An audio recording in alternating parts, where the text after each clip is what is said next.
അപ്പോൾ വീണ്ടും മൂന്നാം പിണറായി സർക്കാർ തന്നെ കേരളം ഭരിക്കണമെന്നാണോ ആഗ്രഹിക്കുന്നത്? ഞാൻ അങ്ങനെ ആഗ്രഹിക്കുന്നത്. ആ കാരണം ഒന്ന് വ്യക്തമാക്കാം. കാരണങ്ങൾ പലതല്ലേ. ഈ ഒരു 9 വർഷമൊക്കെ ആയപ്പോഴാണ് 1600 നിന്നും 2000 പെൻഷൻ ആക്കുന്നത്. അതും ഈ തിരഞ്ഞെടുപ്പിനോട് അടുത്തുള്ള ഒരു സമയത്താണ്. അപ്പോൾ അതൊരു നേട്ടമായിട്ട് കാണാൻ പറ്റുമോ? അല്ല, അത് നേട്ടം എന്ന് പറഞ്ഞു കഴിഞ്ഞാൽ അപ്പം നമ്മളിപ്പം ഈ നേട്ടത്തിന് വേണ്ടിയിട്ടാണോ എന്ന് ചോദിച്ചു കഴിഞ്ഞാൽ അങ്ങനെ തന്നെ വേണം പറയാനായിട്ട്. എന്നാണെന്ന് വെച്ചാൽ ഇത് വളരെ നല്ലൊരു ഇതാണ്. ഇതിനു വേണ്ടി എന്റെ എല്ലാ ഇതും ഞാൻ നൽകും. അങ്ങനെ തന്നെ വേണം പറയാനായിട്ട്. സർക്കാർ നമുക്ക് ജനങ്ങൾക്ക് ഗുണമായിട്ടുള്ള കാര്യങ്ങൾ ചെയ്തതിനെ പറ്റി ഒന്ന് പറയാമോ? അത് ഒന്നാമത് തന്നെ ഇപ്പം വീടില്ലാത്തവർക്ക് ലൈഫ് പദ്ധതിയിൽ കൂടെ വീട് ഏതാണ്ട് എത്രയാ 400-ൽ പരം വീട്, കണക്ക് കൃത്യമായിട്ട് അറിയത്തില്ല എങ്കിലും 400-ൽ പരം വീടുകൾ ആളുകൾക്ക് ജനങ്ങൾക്ക് കൊടുക്കാൻ സാധിച്ചിട്ടുണ്ട്. അതുപോലെ തന്നെ എന്താ കേരളയിൽ പദ്ധതിയാണ്. അങ്ങനെ ചില ഞാനെല്ലാം ശരിക്കും ഓർക്കുന്നില്ല. ഇപ്പം എനിക്ക് വ്യക്തമായിട്ട് അറിയത്തില്ല. നമ്മൾ വ്യക്തമായിട്ട് അറിയാത്ത കാര്യങ്ങളെ പറ്റി സംസാരിക്കുന്നത് ശരിയല്ല, അത് വേറെ വസ്തുത. നമ്മുടെ വീട്ടിൽ നമ്മുടെ മക്കൾ ആരെങ്കിലും ഒരു മോശം ചെയ്തു കഴിഞ്ഞാൽ അവരെ നമുക്ക് തള്ളിപ്പറയാൻ പറ്റിയ ഒരു അവസ്ഥയിലേക്ക് എത്തപ്പെടും. ഈ സർക്കാരിന് ഉത്തരവാദിത്വം ഉണ്ടോ എന്ന് ചോദിച്ചാൽ ഉണ്ട്. അപ്പം ഒന്നാം പിണറായി സർക്കാരും രണ്ടാമതും കഴിഞ്ഞപ്പോൾ അതിനനുസരിച്ചുള്ള ജനങ്ങൾക്കുള്ള നേട്ടങ്ങൾ ഉണ്ടായിട്ടുണ്ട്. ആ നേട്ടങ്ങൾ ഒരു 2-3 കാര്യങ്ങൾ പറയാം. നേട്ടങ്ങൾ എന്ന് പറയുന്നത് 2-3 കാര്യം എന്ന് വെച്ചാൽ, ഒന്നാമത്തെ പെൻഷനായിരുന്നു ശരിക്കും. അതായത് UDF ഗവൺമെൻറ് പോയി അധികാരത്തിൽ നിന്ന് മാറിയപ്പോൾ ആ പെൻഷൻ്റെ തുക ഇരട്ടിക്ക് ഇങ്ങനെ കൂടിക്കൊണ്ടിരിക്കുന്ന സാഹചര്യമുണ്ട്. അത് സാധാരണ ജീവിതങ്ങൾക്ക് വളരെ ഉപകാരപ്രദമായിട്ടുള്ള കാര്യമാണ്. അങ്ങനെ ഓരോരോ കാര്യങ്ങൾ ഉണ്ട്. അപ്പോൾ ഇപ്പോൾ ഒരു 10 വർഷത്തോളമായിട്ട് ഇവർ തന്നെയാണ് ഭരിക്കുന്നത്. രണ്ട് പ്രാവശ്യം ഭരിക്കുന്നു. അപ്പം ഇപ്പം ഈ ഒരു 9 വർഷമൊക്കെ ആയപ്പോഴാണ് 1600-ൽ നിന്നും 2000 പെൻഷൻ ആക്കുന്നത്. അതും ഈ തിരഞ്ഞെടുപ്പിനോട് അടുത്തുള്ള ഒരു സമയത്താണ്. അപ്പോൾ അതൊരു നേട്ടമായിട്ട് കാണാൻ പറ്റുമോ? അല്ല, അത് നേട്ടം എന്ന് പറഞ്ഞു കഴിഞ്ഞാൽ അപ്പം നമ്മളിപ്പം ഈ നേട്ടത്തിന് വേണ്ടിയിട്ടാണോ എന്ന് ചോദിച്ചു കഴിഞ്ഞാൽ അങ്ങനെ തന്നെ വേണം പറയാനായിട്ട്. എന്നാണെന്ന് വെച്ചാൽ ഈ പിണറായി സർക്കാരിൻ്റെ ഓരോ നിലപാടും വന്നു വെച്ച് നോക്കുമ്പം അടിക്കടി ഓരോരോ കാര്യങ്ങളിലേക്ക് ഊന്നൽ കൊടുത്തുകൊണ്ട് ആ സർക്കാർ ജനങ്ങൾക്ക് ജനപ്രദമായ രീതിയിലുള്ള നടപടികളാണ് സ്വീകരിച്ചുകൊണ്ടിരിക്കുന്നത്. ചില പോരാഴികളൊക്കെ ഉണ്ട്, ഇല്ലായിരിക്കുമെന്ന് പറയാൻ പറ്റില്ല. എന്ന് വരികിൽ പോലും ജനങ്ങൾക്ക് ജീവിതത്തിൽ അനുസരിച്ചുള്ള കാര്യങ്ങളാണ് നടന്നുകൊണ്ട് പോരുന്നത് എൻ്റെ ഒരു പക്ഷം. അതേപറ്റി ഒരു 2-3 കാര്യങ്ങൾ സർക്കാർ നമുക്ക് ജനങ്ങൾക്ക് ഗുണമായിട്ടുള്ള കാര്യങ്ങൾ ചെയ്തതിനെ പറ്റി ഒന്ന് പറയാമോ? അത് ഒന്നാമത് തന്നെ ഇപ്പം വീടില്ലാത്തവർക്ക് ലൈഫ് പദ്ധതിയിൽ കൂടെ വീട് ഏതാണ്ട് എത്രയാ 400-ൽ പരം വീട്, കണക്ക് കൃത്യമായിട്ട് അറിയത്തില്ല എങ്കിലും 400-ൽ പരം വീടുകൾ ആളുകൾക്ക് ജനങ്ങൾക്ക് കൊടുക്കാൻ സാധിച്ചിട്ടുണ്ട്. അതുപോലെ തന്നെ എന്താ കേരളയിൽ പദ്ധതിയോ അങ്ങനെ ചില ഞാനെല്ലാം ശരിക്കും ഓർക്കുന്നില്ല ഇപ്പം. അപ്പം അതുപോലെ തന്നെ ചില കാര്യങ്ങളൊക്കെ ഒത്തിരി കാര്യങ്ങളുണ്ട്. അപ്പം കാർഷിക മേഖല എടുത്ത് നോക്കിയാലും അതിൻ്റെതായ രീതിയിൽ നല്ല മാറ്റങ്ങൾ വരുത്തിയിട്ടുണ്ട്.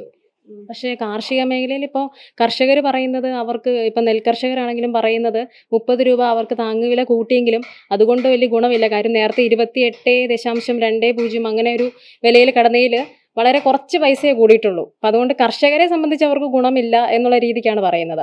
അപ്പം അതൊരു അവരുടെ ഭാഗത്ത് ന്യായീകരിക്കാൻ പറ്റുന്ന ഒരു കാര്യമാണോ? സർക്കാർ ഇത്രയും പൈസ കൂട്ടിയാൽ പോരാ, ഒരു 60 രൂപയെങ്കിലും കൂട്ടണം എന്നാണ് നെൽകർഷകരൊക്കെ പറയുന്നത്. അപ്പം അതൊക്കെ ഒരു ഗുണമായിട്ട് തോന്നുന്നുണ്ടോ? അല്ല, അതിനകത്ത് വേറൊരു ചെറിയ കാര്യം കൂടി ഉണ്ട്.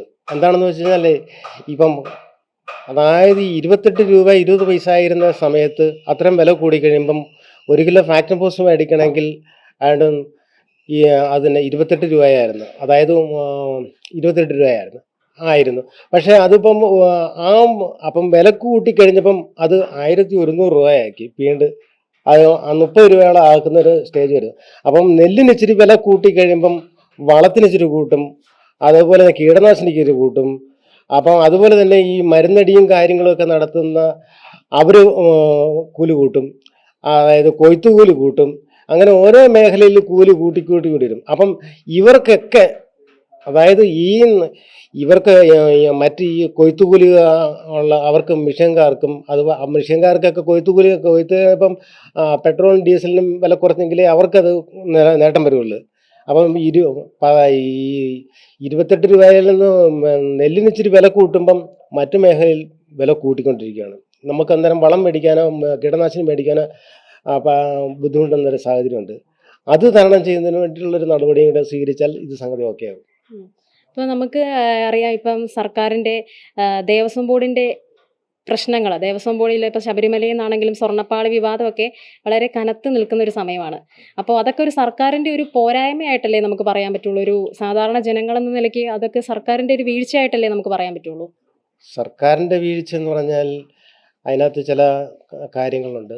എന്നാ വെച്ചാൽ സർക്കാരിൻ്റെ വീഴ്ച, സർക്കാർ ഇപ്പോൾ എല്ലാ ഭാഗത്തും കൂടി കടന്ന് ചെല്ലുന്നുണ്ടെങ്കിൽ പോലും അതിനകത്ത് ഈ പൂച്ച പാല് കുടിക്കുന്ന പോലെയാണ്. ഇപ്പം കണ്ണടച്ച് ഇപ്പോൾ ഞാൻ കണ്ണടച്ച് പാല് കുടിക്കുമ്പോൾ ആരും കാണില്ലെന്നുള്ളൊരു അവസ്ഥയിലേക്ക് എത്തപ്പെട്ടു. അപ്പോൾ അവിടെയാണെങ്കിൽ പോലും ഈ CCTVകളും, അതായത് അവിടെ എന്തെങ്കിലും ഒരു കാര്യമുള്ള ഒരു ഇല മറച്ചു വെക്കണമെങ്കിൽ അവിടുത്തെ ക്യാമറ വഴിയും അതുപോലെ തന്നെ അവിടെയുള്ള പോലീസുകാരും മറ്റേ അതിൻ്റെ സെക്യൂരിറ്റികളും മറ്റ് സംവിധാനങ്ങളും ഒക്കെ ഉണ്ട്. പക്ഷേ ഇതെങ്ങനെ സംഭവിച്ചു എന്നുള്ളതിനെക്കുറിച്ച് നമുക്ക് വീണ്ടും ആശങ്കയുണ്ട്. അപ്പം ഒത്താശകൾ പലതും പുറത്ത് കാണാൻ സാധ്യതയുണ്ട് എന്ന് വേണം പറയാൻ. അത് നമ്മളിപ്പോൾ പുറത്ത് വന്നുകൊണ്ടിരിക്കുകയാണല്ലോ. കാര്യം ദേവസ്വം ബോർഡിൽ ഒരു എന്തനങ്ങണമെങ്കിലും അത് സർക്കാർ അറിഞ്ഞുകൊണ്ട് മാത്രമേ ചെയ്യാൻ പറ്റുള്ളൂ. അപ്പോൾ അതൊരു സർക്കാരിൻ്റെ ഒരു വീഴ്ച തന്നെയല്ലേ അങ്ങനെ ഒരു സംഭവം, ഇത്രയും വലിയൊരു വിവാദം. പ്രത്യേകിച്ചും ശബരിമലയിൽ എന്ന് പറഞ്ഞാൽ ഒരു സാധനം ഇപ്പോൾ മെയിൻ്റനൻസിനാണെങ്കിൽ കൂടി പുറത്തേക്ക് കൊണ്ടുപോകരുതെന്നുള്ളൊരു നിയമം നിലനിൽക്കെ ഇങ്ങനെ ഒരു സംഭവം നടക്കുമ്പോൾ അത് സർക്കാരിൻ്റെ തന്നെ ഒരു വലിയ വീഴ്ച തന്നെയല്ലേ? അല്ല, അത് അപ്പോൾ അതിനകത്ത് വേറെ കാര്യം, ഇപ്പം സർക്കാർ ഉണ്ടെങ്കിൽ പോലും അവിടെ ഏതാണ്ടൊരു ഒരു 70% കാര്യങ്ങൾ ചെയ്തു പോകുന്നത് ദേവസ്വം ബോർഡാണ്. ദേവസ്വം ബോർഡ് അറിയാതെ അവിടെ ഒരു സംഭവം നടക്കില്ല. അതുപോലെ തന്നെ അതിന് ഉത്തരവാദിത്തപ്പെട്ട ചില ആളുകൾ, എനിക്ക് വ്യക്തമായിട്ട് അറിയത്തില്ല, നമ്മൾ വ്യക്തമായിട്ട് അറിയാത്ത കാര്യങ്ങളെപ്പറ്റി സംസാരിക്കുന്നത് ശരിയല്ല, അത് വേറെ വസ്തുത. ഈ ദേവസ്വം ബോർഡ് സർക്കാരിൻ്റെ ആണല്ലോ. അതെ, ദേവസ്വം ബോർഡ് സർക്കാരിൻ്റെ ആണെങ്കിൽ പോലും അതിലെ ഭരണവും കാര്യങ്ങളൊക്കെ നടത്തുന്നത് മറ്റ് അതിൻ്റെ വേണ്ടപ്പെട്ട ചില എന്താ പറയുന്നത്, അതിനകത്തൊരു വിങ്ങുണ്ട്, അവരാണ് സംഭവം നടത്തുന്നത്. എന്തായാലും സർക്കാരിൻ്റെ ഒരു വകുപ്പ് തന്നെയാണ് ദേവസ്വം ബോർഡ് എന്ന് പറയുന്നത്. അപ്പം സർക്കാരിൻ്റെ ബാധ്യതയല്ലായിരുന്നോ, അവരുടെ ഉത്തരവാദിത്തമായിരുന്നല്ലോ ഈ ഇങ്ങനെ ഒരു അഴിമതിയൊന്നും നമ്മുടെ ദേവസ്വം ബോർഡിൻ്റെ അമ്പലങ്ങളിലൊന്നും നടക്കരുത് എന്നുള്ളത്.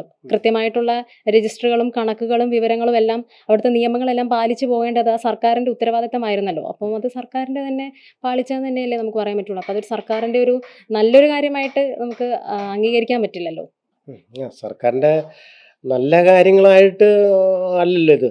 ശരിക്കും നഷ്ടപ്പെട്ടു കഴിഞ്ഞാൽ അത് നഷ്ടപ്പെടൽ തന്നെയാണ്. പക്ഷേ അപ്പം അതിന് കൂട്ടു നിൽക്കുന്ന ആരോ, ഇപ്പം നമ്മുടെ വീട്ടിൽ നമ്മുടെ മക്കൾ ആരെങ്കിലും ഒരു മോശം ചെയ്തു കഴിഞ്ഞാൽ അവരെ നമുക്ക് തള്ളിപ്പറയാൻ പറ്റിയ ഒരവസ്ഥയിലേക്ക് ഇപ്പം എത്തപ്പെടുന്നത്. അപ്പം അതുകൊണ്ട് ഞാൻ പറയുന്നത്, അപ്പം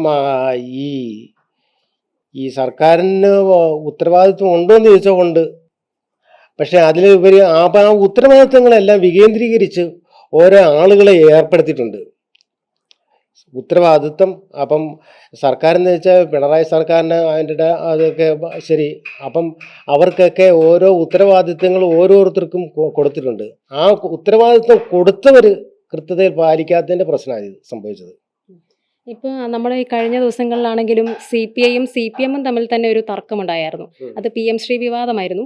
കാര്യം CPM CPIയുടെ അനുമതിയോടെ അല്ലായിരുന്നു നമ്മൾ ഒപ്പിട്ടത്. PM ശ്രീ വിവാദം ഉണ്ടായത് അങ്ങനെയായിരുന്നു. അപ്പോൾ അതിനോട് എന്താണ് അനുകൂലിക്കുന്നുണ്ട് ആ ഒരു കാര്യത്തിനോട്? അതായത് CPIയോട് ചോദിച്ചതിന് ശേഷം മാത്രമേ അങ്ങനെ ഒരു കാര്യം ചെയ്യാൻ പാടുണ്ടായിരുന്നുള്ളൂ. ഇപ്പോൾ സർക്കാർ എടുത്തു ചാടി അങ്ങനെ ചെയ്തത് ശരിയാണോ തെറ്റാണോ എന്നുള്ളത്? അത് തെറ്റായി ശരിക്കും. അതായത് ഇപ്പോൾ ഘടകകക്ഷി എന്ന് വെച്ചാൽ അതായത് തിരഞ്ഞെടുപ്പ് അല്ലെങ്കിൽ കമ്മ്യൂണിസ്റ്റ് പാർട്ടി എന്ന് പറയുമ്പം ഈ CPIയും CPMും ചേട്ടനും അനിയനും. അപ്പം ചേട്ടൻ എന്തെങ്കിലും ചെയ്താൽ അനിയനും അറിയണം, അനിയൻ എന്തെങ്കിലും ചെയ്താൽ ചേട്ടനും അറിയണം. അതാണ് ഇത് ശരി. അപ്പം അത് ചേട്ടൻ ഇച്ചിരിയുടെ ബലം കൂടിയെന്നതുകൊണ്ട് കാര്യമില്ല. അപ്പം അനിയനോട് ചോദിക്കണം, എടാവി അത് ശരിയായോ അങ്ങനെയുള്ളൊരു ധാരണയിലേക്ക്. അപ്പം ഇവരൊരു കൂട്ടുകക്ഷി ഭരണം ആയിക്കൊണ്ടിരുന്നപ്പം ഒരു തരം താഴ്ത്തേക്കാന്നുള്ളൊരു ധാരണയിലേക്ക് വന്നതായിരിക്കും തോന്നാം. എൻ്റെ ഒരു കാഴ്ചപ്പാടാണ് കേട്ടത്. അപ്പം അതൊരിക്കലും ശരിയായ നടപടിയല്ല. അതിനെ ശരിക്കും CPI വിമർശിക്കും, അത് ശരിയായില്ല. അപ്പം CPI ശരിയല്ലെന്ന് പറഞ്ഞ പോലും അവരത് അംഗീകരിച്ച്. അതിലാണ് നമുക്കൊരു സന്തോഷമായത് ശരിക്കും. ഇപ്പൊ നമ്മൾ കേന്ദ്രത്തിന് കത്തയക്കുമെന്ന് പറയുന്നുണ്ട്. ഈ ഒരു പ്രശ്ന പരിഹാരത്തിന് വേണ്ടിയിട്ട് CPI ആണെങ്കിൽ ഇത് അംഗീകരിക്കാതെ വന്നപ്പോൾ കേന്ദ്രത്തിന് കത്തയച്ച് ഇതിൽ നിന്ന് പിന്മാറണം എന്നുള്ള രീതിക്കായിരുന്നു പറഞ്ഞത്. അപ്പൊ കേന്ദ്രത്തിന് കത്തയച്ചു കഴിഞ്ഞാൽ ഇതിൽ എന്തെങ്കിലും ഒരു പ്രതിവിധി ഉണ്ടാവുമെന്ന് വിശ്വസിക്കുന്നുണ്ടോ? തീർച്ചയായിട്ടും ഉണ്ടാകുമെന്ന് പ്രതീക്ഷിക്കുന്നുണ്ട്. ഉം. ഉണ്ട്. എന്നാ വെച്ച് കഴിഞ്ഞാൽ കേരളത്തിൻ്റെ അവസ്ഥയും കേരളത്തിലെ കാര്യങ്ങളും കേരളത്തിലെ 2 വർഷമായിട്ടുള്ള ഭരണവും വെച്ച് നോക്കുമ്പം മൂന്നാമത് ഒരു പ്രതീക്ഷയുള്ളപ്പം കൂടുതലും സമ്മർദ്ദത്തിലേക്ക് എത്തപ്പെടും. ഞങ്ങൾക്കിവിടെ ജീവിക്കാൻ അല്ലെങ്കിൽ ഞങ്ങളുടെ പ്രസ്റ്റേജ് പ്രശ്നമാണെന്ന് പറഞ്ഞ് അതിനെന്തെങ്കിലും മാറ്റം വരുത്താൻ ശ്രമിക്കുമെന്നാണ് വിചാരിക്കുന്നത്.